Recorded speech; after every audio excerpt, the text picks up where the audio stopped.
அம்மாவினுடைய உண்மையான நினைவு நாள் எது? அம்மா இறந்த நாள் மறைந்தது டிசம்பர் 4ஆம் தேதி தான். அவன் நம்ம நீங்க யாருன்னு கேட்கறாங்களா? இந்த மாதிரி ஆட்களோட நீங்க வந்து மக்கள் பார்த்துட்டு தானே இருக்காங்க. நீங்க வந்து அந்த ஓபிஎஸ்க்கு ஃபர்ஸ்ட்ல கொஞ்சம் இடம் கொடுத்தது தப்பா போச்சு சார். அரசியல்வாதிகள் பூரா சொல்ற வாக்கு பூரா எதுவுமே நிறைவேற்ற மாட்டேங்கிறாங்க. அந்த ஒயின் ஷாப்பை அது ஒரு பெரிய வருமானம். அது எதுக்குங்க வாக்குறுதி கொடுக்கணும்? நான் படிப்படியா குறைக்கிறேன், சுத்தமாவே அமல்படுத்துறேன், எதுக்கு வாக்குறுதி கொடுக்கணும் சார்? வந்து ஏஐக்கு மட்டும் 10,000 ரூபாய் கொடுத்தாங்க. சம்பந்தப்பட்டவங்களுக்கு யாருக்கு எவ்வளவு கவனிக்குமோ அவங்களுக்கு போறாம கவனிச்சாங்க. பூரா லஞ்சமாவே 60,000 வாங்கிக்கிறாங்க. அதுல என்ன எவ்வளவு கொள்ளடிக்க யாருக்கு தெரிய போகுது? வந்து ஒற்றுமையா இருக்கிறதுக்கு நீங்க உங்க ஒரு கையால தான் முடியும். எல்லா மக்களும் ஒன்றுபட்டு இதை நிலைநிறுத்தணும் என்னோட குறிக்கோள் சார். எல்லாருமே நினைக்கிறது கட்சி ஒன்றுபட்டு இருக்கணுங்கிறதா.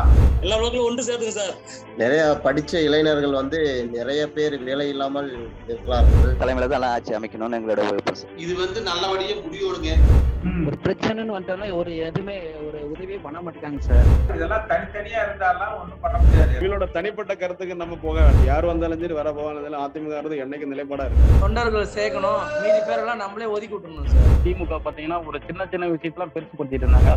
திமுகவோட குறைபாடுகளை பத்தி நம்ம பேசுறதே இல்ல. நம்ம கட்சி பத்தி இப்ப எல்லாம் பேசுறாங்க. இப்போ இருக்குமா இல்ல காணாம போயிடுமா இல்லன்றது எனக்கு தெரியல. எனக்கு இந்த அம்மாவோட புகையை கொண்டு போகணும் அப்படின்றது யாருக்கும் இப்போதைக்கு இது இல்லை.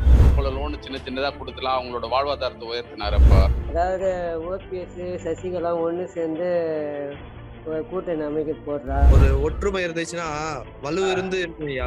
ஒற்றுமை இல்லாம இருக்கிற தலைவர்கள் தான், தொண்டர்கள் இல்ல. தொண்டர்களை என்னால என்ன பண்ண தெரியல. இதுக்கு வழி தெரியாம நாங்க நிக்கிறோமே.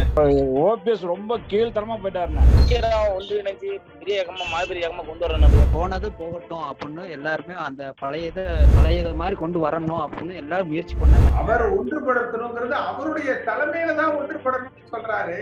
வரலாறு தெரியாதவங்களை அனுப்பிச்சு வச்சிடறாங்க. வரலாறு தெரிஞ்சவங்க எத்தனை பேர் அதிமுக இருப்பாங்கன்னு தெரியல போல. அதிமுக விட்டே அவர் போன மாதிரி தான் நம்ம எடுத்துக்கணும். தொண்டர்கள் கருத்துக்கு விரோதமா அவங்க வந்து தொண்டர்கள் மட்டும்தான் சேர்க்க முடியும். நமது வெற்றியை நாளை சரித்திரம் சொல்லும். இப்படை தோற்கின் எப்படை. சாதி மதம் இதற்கு அப்பாற்பட்ட தலைமையை ஒருங்கிணைச்சு இதை வந்து வளர்த்து கொண்டு வரலாம்.